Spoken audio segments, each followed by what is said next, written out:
field of independent alternative media who are going to be there documenting things, and one of whom is joining us on the line today. We're joined by Luke Rudkowski. Luke, of course, is an activist, independent journalist, and founder of the grassroots organization We Are Change. So Luke, thanks so much for joining us today at Press for Truth TV. Hey man, it's an honor. You do amazing work as well, and thanks for having me on. It's my pleasure, man. It's great to have you. So obviously we got Bilderberg coming up in a couple days. I'm getting pretty excited, and I know you're going to be there. So there's a few things I just wanted to get into before we get into that. Your coverage recently of the Chicago NATO summit, I was paying attention to that, and I was very impressed by your live streaming. I was curious, what's it been like for you getting into doing the live streaming, and what do you think live streaming is going to be like for the future of independent media? I think it's very important and very key for everybody to get involved with a live streaming, with getting all the applications on their phone and getting aware of the technology that's uh, building and growing very fast. I mean, right now we have the possibility to turn one button on our cell phone on and stream live to the world, unedited, unbiased. There's no editorial spin on anything. All people are seeing is exactly what's coming through your cell phone in real time. And the technology got so good, we finally have a clear HD video of exactly what's happening. There's still some things that you have to learn to make sure you do this well, but it's such an amazing time. I mean, if anything happens, I want to show it live as it happens. You know, people want the fastest, latest thing as it happens, and the best way to do that is to have that live video provided for them. And we've been doing that. I've been doing that for, I mean, We Are Change really started doing that with laptops and firewire cables and microphones and old big cameras. We started doing that all the way back in 2007, 2008 during the presidential candidates races and debates where Matt got arrested live in 2008 for trying to question Rudolph Giuliani's uh, secretary. I was there with him. I got detained. We got put in handcuffs. We were live. I remember Matt being put in the back of a squad car with the audio still running, and Cynthia McKinney and other people watching online trying to find out what will happen to one of our reporters in the back seat of a squad car. And that's it. And it's just amazing because not only does the video hold the people accountable that are in front of you, but it also keeps the person streaming safe. And as you know, doing what we do, it's not a very safe thing. And there's a lot of times that we do face hardships from the people that we do challenge. And the best way to keep yourself safe and making sure they don't set you up or do anything wrong to you or be victims of police brutality is to have that live video there. If a police officer even tries to grab it and throws it and destroys it, it's still out there live, and people watching online will see the video. So it's just amazing and beautiful, and I encourage everybody to grab that cell phone, grab that camera, grasp the technology, and use it for the benefit of society. Absolutely, and it really does act as such a safety net when you got thousands of eyes and ears attached to you, watching you, basically keeping your back and making sure everything's going okay. Now, something I really should have started with, just for a lot of the viewers here at Press for Truth, just in case anybody is not too familiar with We Are Change, why don't you just break it down a little bit for us briefly? What is We Are Change? What is it all about? Well, We Are Change is an idea of being the change that you want to see in this world.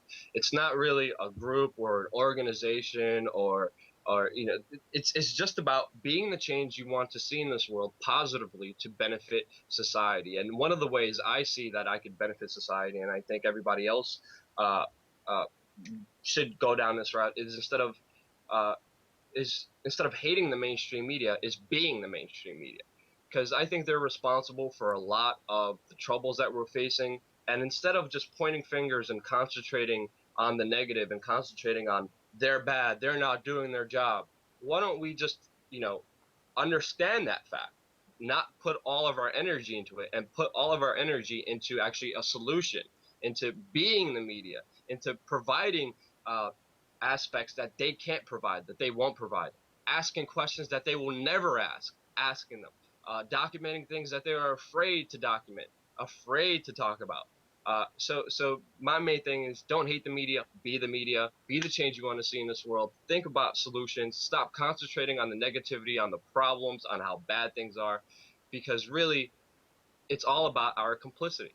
If we allow something to happen, if we concentrate on something negative, we are the ones responsible for it. But if we try to build a better world, a better life, we can. If we really believe in it, it's in our hands. It starts with that cell phone. It starts with that video camera. It starts in listening to yourself, listening to your heart, and being the true person you are. Absolutely, man. I just love that. Why fight the media when you can just become the media? And that's what we've been trying to do here at Press for Truth as well. And I remember last time we hooked up, I believe it was in 2009 when I came down to New York to interview you for United We Fall. And then it was just a year later, you were going to be taking part in my next film, which was Into the Fire, documenting the G20 summit here in Toronto. However, when you were on your way over to my place, you had a little snag at the border there, and they wouldn't let you into Canada. What's the latest on that situation? Yeah, we were detained, interrogated, and harassed for over 6 hours trying to cover the G20 in Toronto, trying to visit you and link up with you guys and be there. And sadly, the Canadian Border Patrol kind of didn't like me or my friends, and they brought me into the interrogation room after searching through every little sock and underwear they could find.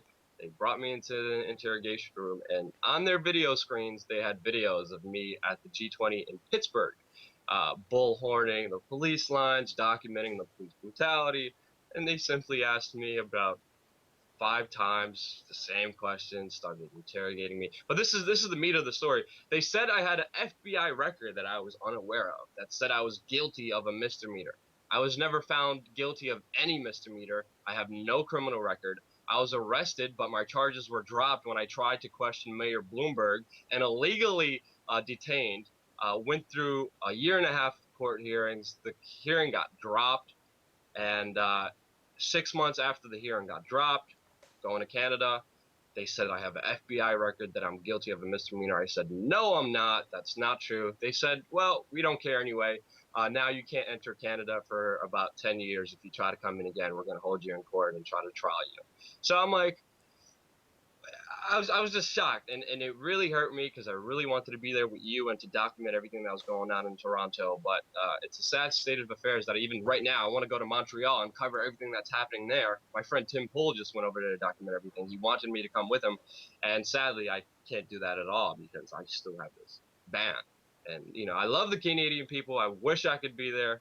Wish I could see you guys, but sadly your country doesn't like me. Yeah, well, I think they clearly have an idea of who you are and what you're doing, so they pulled up any excuse they could from keeping you from coming into our country and doing the kind of documentations that you do.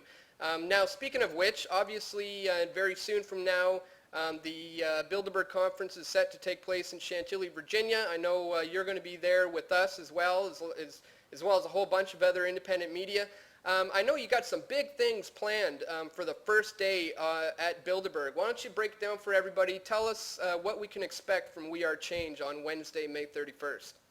I mean, after what happened to us in Chicago during the NATO summit, whenever we do get harassed or intimidated or attacked, especially by DHS, after they went after other chapters, myself, and threatened us at gunpoint, when that happens, something automatically flips, and I'm like, either I back down, I'll be afraid, and let them target me, and or I could send them a message saying, you mess with me, I'm gonna go all out in the information war, peacefully, non-violently, but effectively. And that's what I'm going to do the first day of Bilderberg, May 31st, 2012, from 10 a.m. to 10 p.m. I will be going live outside the Bilderberg Hotel, 10 a.m. to 10 p.m. We'll be live streaming, and then every hour on the hour, I'm going to be releasing a Bilderberg confrontation with either a Bilderberg member or someone in the mainstream media that never talks about Bilderberg. And we're talking about big names here. We got Charlie Rose, who attended the Bilderberg meeting, James Wolfson, president of the World Bank, Lou Dobbs, Paul Azan, former CNN employees, Lawrence O'Donnell from MSNBC, Jill Abramson, the chief editor of the New York Times, all asked about the Bilderberg Group. George Pataki, former governor of New York, he's with David Rockefeller in that video. Alan Greenspan, Lord Jacob Rothschild, Ted Turner, Vernon Jordan, Henry Kissinger, Tony Blair. And this is only 1/10 of what I have that I never released. Videos of me one-on-one going up to these people and asking them, what'd you do with this Bilderberg? Why don't you ever talk about the Bilderberg? Why isn't the press covering the Bilderberg? One-on-one, you'll see amazing reactions from each and one of these treasonous individuals. It's going to be a real treat. And we're doing this to hopefully also do a donation drive to help us support us. It's not easy doing this because we have no corporate sponsors. We have no advertisement. We have nobody else telling us what to do. We only survive on you. And we want to stand up and fight back. We're not going to be intimidated. We're not going to be harassed. We're going to come back 10 times stronger. 12 new videos, 12 hours of live streaming. It's all on wearechange.org. Check it out. We're ustream.tv/wearechange. We're going to be live. We're going to be releasing amazing, hard-hitting videos. The last one, of course, is going to be the Lord Jacob Rothschild, and it's really going to be a special treat, and I hope really everybody enjoys it. So, yeah, it's going to be amazing. It's going to be fun. And we want to send a message back to the establishment. You mess with us, we step our game up 10 times. I did that when I first started doing this, and I first got a death threat and harassed. I said, screw it. I told them on the phone, you're going to keep messing with me, I'm going to step my game up. That's when I confronted John Edwards, Rudolph Giuliani, and David Rockefeller all in 1 week with the We Are Change guys here and girls with me that were part of the organization at that time. And then they stopped calling me after that.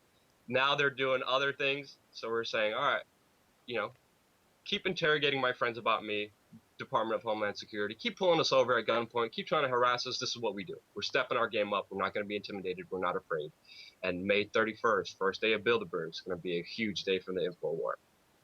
Absolutely, man. Well, you're setting a great example of not backing down and letting them know that we're just as capable of stepping up our game as well. I heard through the grapevine that your confrontation with Lord Rothschild is a doozy, so I can't wait to see that one.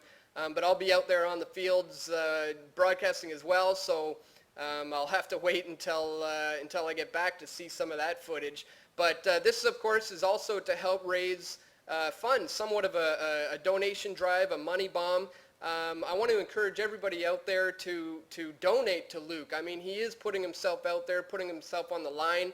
It's not easy work that he is doing, and he really needs our help because in a week from now, I feel that with Luke's broadcasting and everyone else who is going to be there, we have the power to, I liken it to like a small pebble being dropped into a pond where the ripple effects can reach all ends of the pond. And I think we're going to see that in the coming week or so with Luke's coverage, with some of the broadcasts that are going to be going out over the airwaves.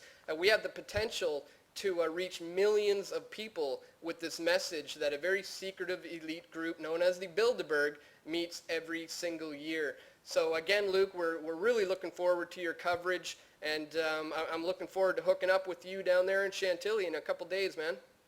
Yeah, man, I'm looking forward to seeing you. You do amazing work, and I encourage everybody to support organic journalists. A lot of people say independent journalists. I like organic journalists like yourself. You're doing great work. Keep everything up that you're doing. Can't wait to meet up with you, and it's going to be an awesome time, man. It's going to be amazing. I hope people who are watching and listening also will come out and be there in person. It's a lot better than just watching on your screen. But keep up the great work, man, and I can't wait to see you. Thanks, man. Yeah, no doubt. This is going to be a year the Bilderberg Group is never going to forget. So thanks again for joining us, man, and we'll see you in a couple days. Awesome. Take care.